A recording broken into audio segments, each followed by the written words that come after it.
What if I told you that everything you've been chasing in life, love, money, success, recognition, is actually running away from you because you're chasing it? What if the very act of pursuing what you want is the exact thing preventing you from having it? This sounds backwards, doesn't it? We've been conditioned to believe that we must hustle, grind, and relentlessly pursue our goals.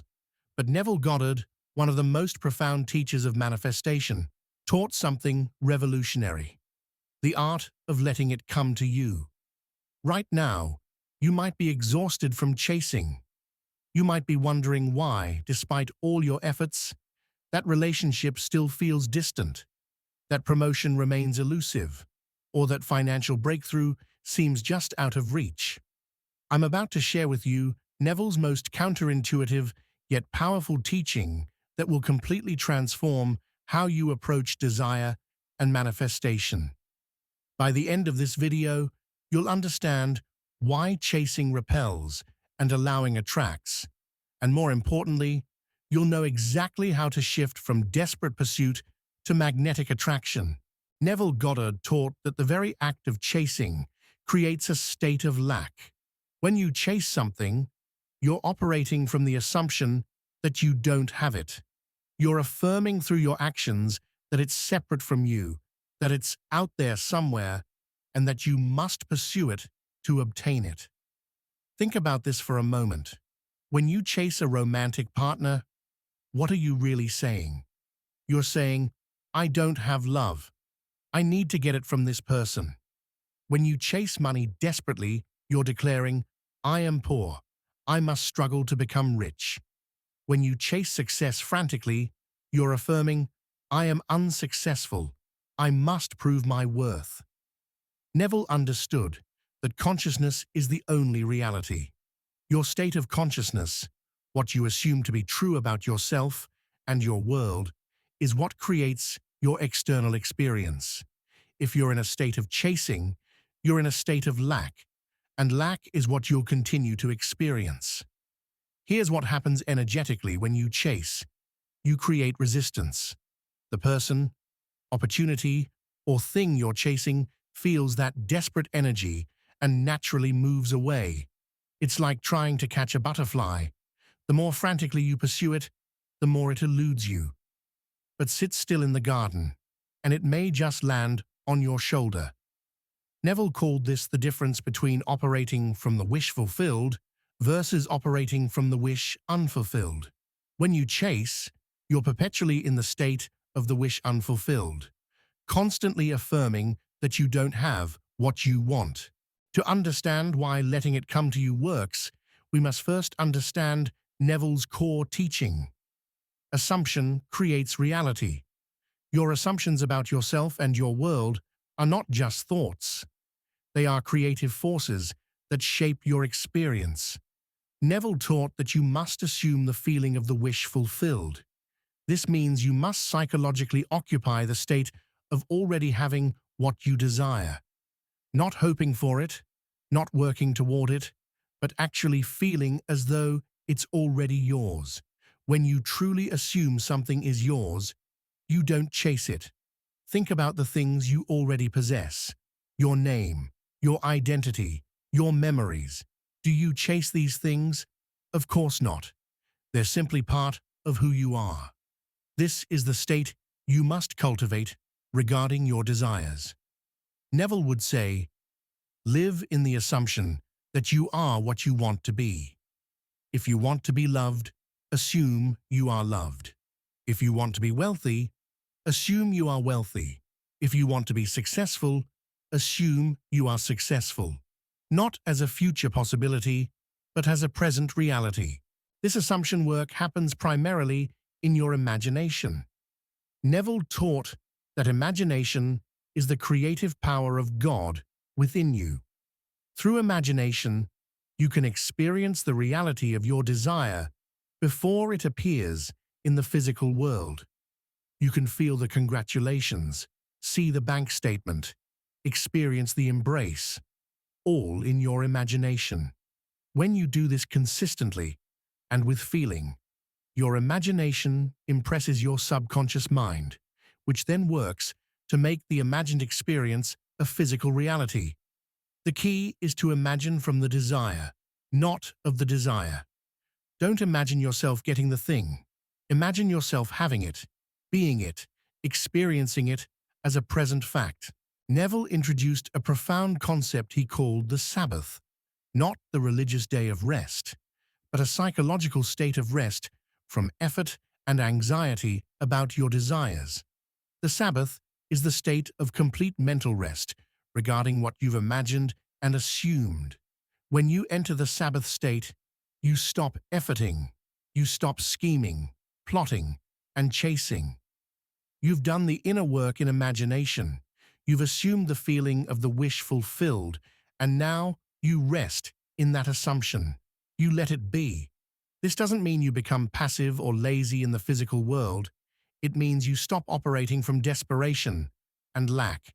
You take inspired action when it feels natural, but you're not driven by the frantic energy of someone who doesn't have what they want.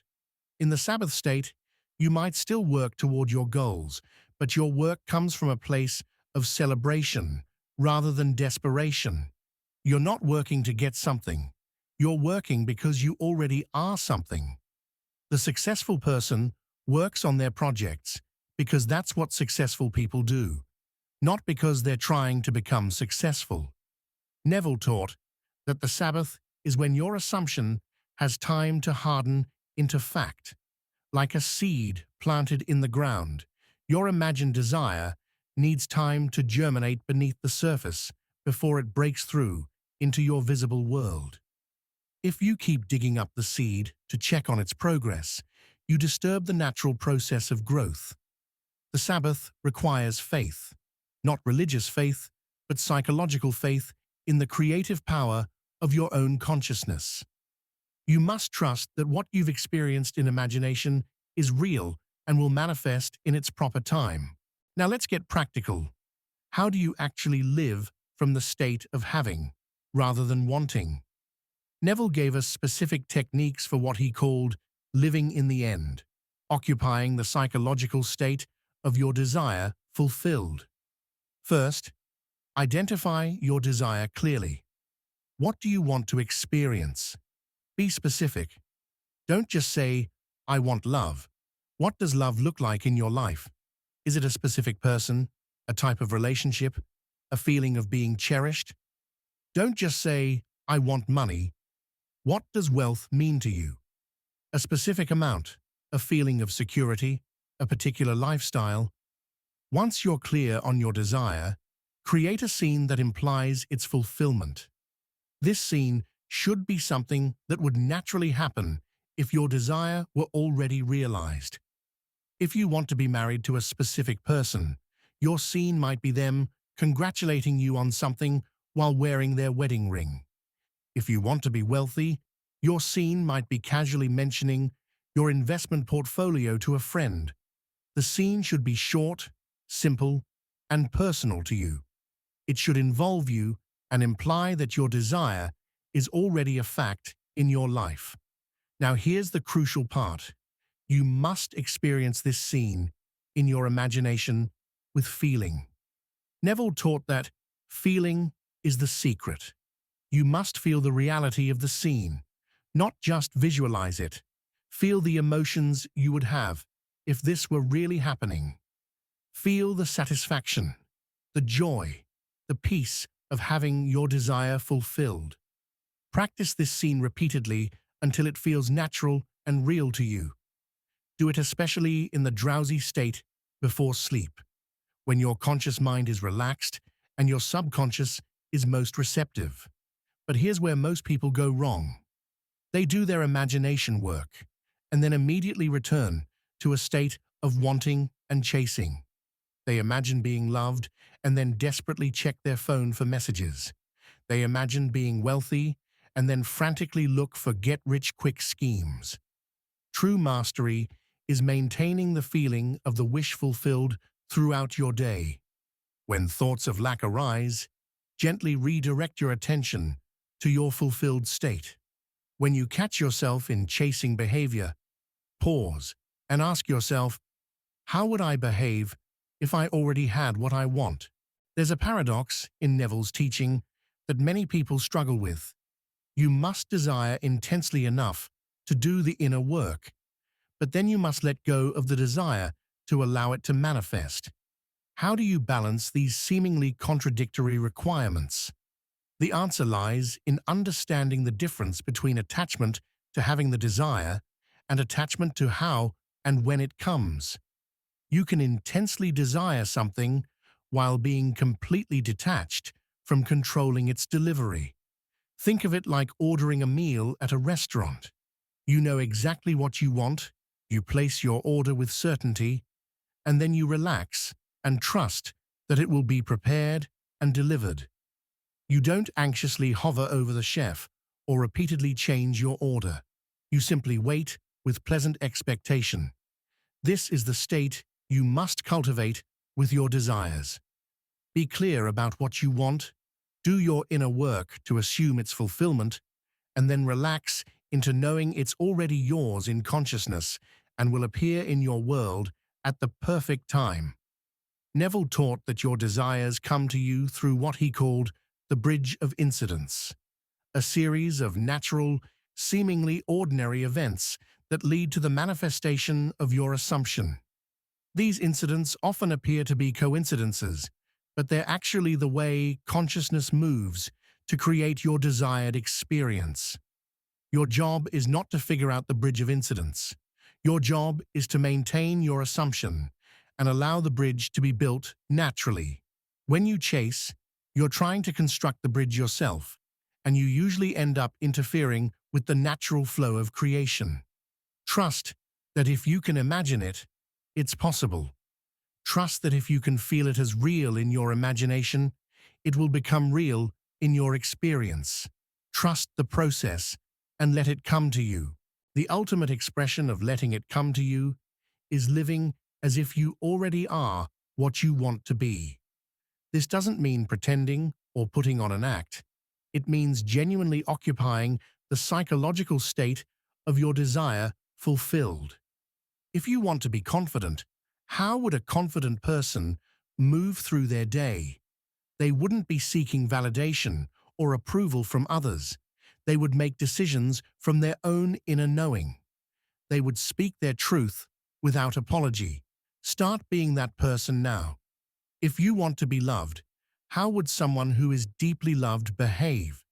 They wouldn't be desperately seeking affection or trying to earn love through people-pleasing. They would move through the world with the quiet assurance of someone who knows they are valued. Start being that person now. If you want to be successful, how would a successful person approach their work? They wouldn't be frantically networking or desperately promoting themselves.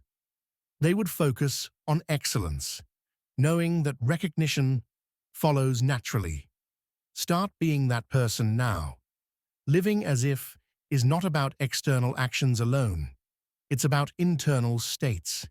It's about the feeling you carry within yourself, the assumptions you hold about who you are and what's possible for you. When you truly live as if, you stop chasing because there's nothing to chase. You already are what you want to be. You already have, in consciousness, what you desire to experience. The external world must conform to your internal state. This is the law of consciousness that Neville taught. Everything you've been chasing is already yours in consciousness.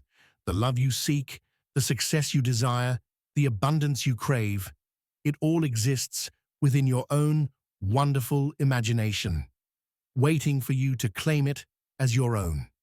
Stop chasing. Start assuming. Stop efforting. Start being. Stop hoping for a future reality and start living from the reality of your fulfilled desire now. Remember Neville's words. You are already that which you want to be, and your refusal to believe this is the only reason you do not see it. Let it come to you. It's already on its way. Your only job is to remain faithful to the vision of yourself as the person who already has what they desire. Do this, and watch as your world rearranges itself to match your inner conviction. The chase is over. The having has begun.